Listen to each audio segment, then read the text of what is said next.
Magren war angelinen marwin avelru Hadenith is o Jesus anin ma padu. Ha join biggin na henjeter agus na varst cornach se an dú a furach an naragail.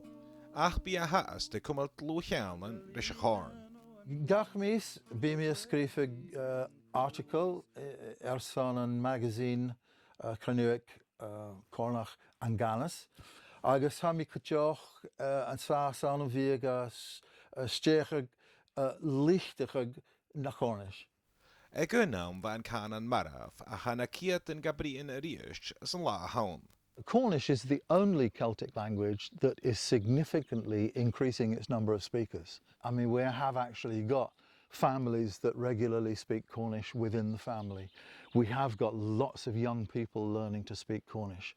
And, you know, we've got road signs appearing in Cornish and council signs, and even private firms and companies, restaurants and pubs.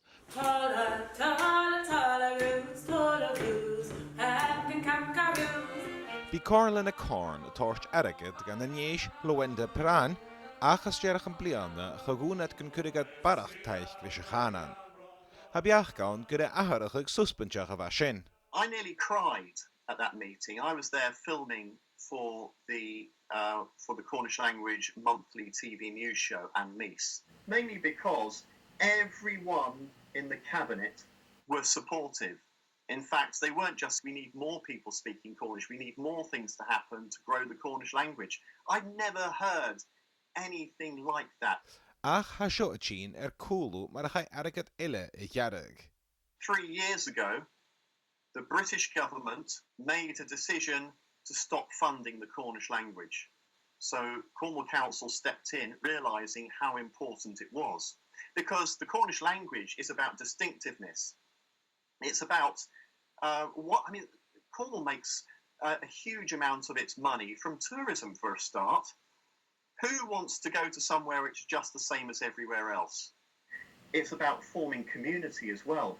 If you've got strong identity, people are more willing to stay there and enjoy that identity, enjoy that community. Chanil fólam trofian na Cornish ri ödyn, geta vis kutja skolchen tavan klassichen sa chanan. Agus a korman ille gus an canan a vrien gan cruachig kutjoch. Andreas Wolf, BBC an La.